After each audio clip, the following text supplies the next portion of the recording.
갑자기 국제유가가 폭락한다? 뭔가 심상치 않아요. 이 말이 여러분 사실일까요? 뭔가 심상치 않다는 그 말입니다. 저는 무조건 사실이라고 생각을 합니다. 그만큼 국제유가가 많이 떨어졌다는 뜻이에요. 여러분 이거 한번 보세요. 미국의 서부 텍사스산 중진유입니다. WTI 9월 10일 기준으로 배럴당 65.94달러까지 떨어졌습니다. 65.94달러면요. 지금 마감 지수로 보면 작년 12월 12일에 68.61달러였고요. 작년 6월 12일에 67.12달러거든요. 그러면 이것도 지금 떨어지는 것보다 높지요? 그러면 2020년 코로나 팬데믹 때로 돌아갑니다. 2020년 코로나 팬데믹 때 4월 30일에 마이너스 37.63%가 떨어진 적도 있거든요. 저는 그때 이후로 코로나 팬데믹 이후로 국제유가가 가장 많이 떨어졌다 이렇게 이야기할 수 있습니다. 이것이요 여러분 진짜 뭔가 심상치 않은 조짐이 있는 겁니다.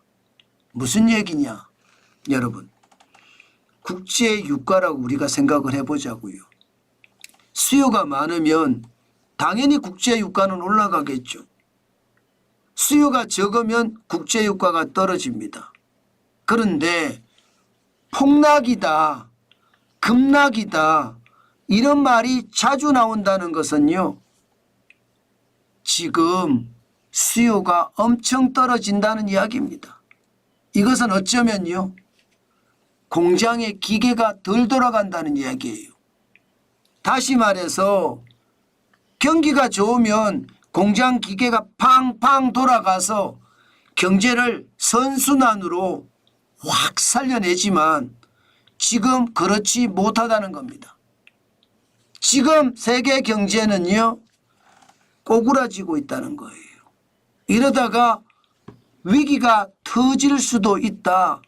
이런 얘기까지 나옵니다. 저는 그게 굉장히 위험하다고 생각을 합니다. 코로나 팬데믹 때만큼 그 정도는 아니지만 여러분 65.94달러까지 떨어졌다는 것은 그만큼 시장에 엄청난 신호를 주고 있습니다.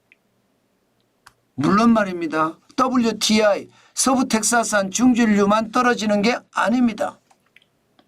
지금 두바이유도 72.68달러까지 떨어졌고요. 북해산 브렌트유도 69.32달러까지 떨어졌습니다.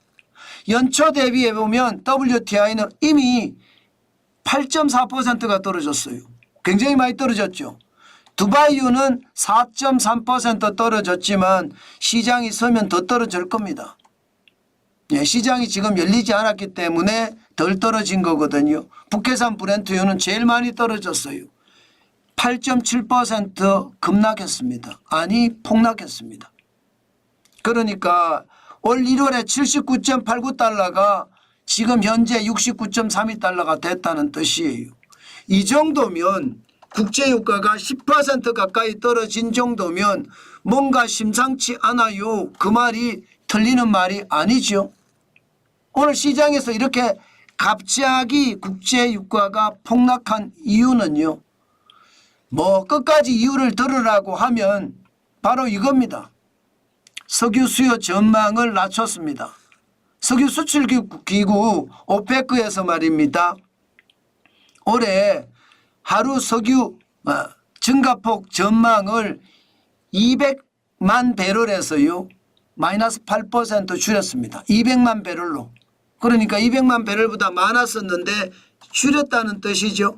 한 220만 배럴 아니면 216만 배럴인데 지금 줄여서 8%를 줄여서 지금 그만큼 많이 떨어졌다는 이야기거든요. 저는 이게 시장에서는요. 어쩌면 뭔가 심상치 않은 기운이 지금 차고 넘친다 이렇게 얘기해도 이것은 제가 봐서는 틀린 말이 아닙니다. 8%가 아니라 죄송합니다. 8만 배럴입니다. 8만 배럴. 8만 배럴을 줄였습니다. 208만 배럴을 200만 배럴로 줄였다는 뜻이죠. 또한 2025년은요. 내년이잖아요. 170만 배럴을 4만 배럴을 줄였습니다. 4만 배럴을 줄여서 170만 배럴이에요. 174만 배럴이었다는 뜻이에요. 다시 말해서 석유에 대한 수요가 적잖아요. 석유에 대한 수요가 적다는 것은 공장이 그만큼 덜 돌아간다는 이야기입니다. 그런데 줄인 게 이게 양이 적지 않다는 거죠. 2024년 8만 배럴, 2025년 4만 배럴 이렇게 줄이니까요. 게다가 시장에서 더 걱정하는 것은요. 지금 전쟁이 터져 있지 않느냐. 중동에서도 전쟁이 터진 상태, 유럽에도 전쟁이 터진 상태, 러시아와 우크라이나가 전쟁을 하고 있잖아요. 전쟁이 터진 상태인데 유가는 계속 떨어지고 있어요. 유가가 이렇게 계속 떨어지니까 시장에서는요. 전쟁보다 경기 침체가 더 위험하겠는데 이렇게 지금 생각을 하고 있는 겁니다. 전쟁은 국지적이지만 경기 침체는 전 세계적이기 때문에 더 그럴지도 모르겠습니다. 이미 말입니다. 중국은 디플레이션 함정에 빠졌다 이렇게 나오고요. 미국은요. 경기 침체가 시작이 됐다 이렇게 나옵니다. 문제는 침체가 되고 있는데도 불구하고 스태그플레이션에 대한 우려감이 계속 나온다는 거예요. 스태그플레이션이라는 것은 기본적으로 말입니다. 이게 고물가가 된다는 거잖아요. 고물가. 또 핵심이 말입니다. 성장은 저성장이에요. 그러면 어떻게 될까요? 시장의 위협감이 그만큼 커지겠죠. 지금 시장에서는 그렇게 굉장히 두려워하고 있는 겁니다. 그러니까 석유에 대한 수요 전망도 낮춰 잡는 거고요.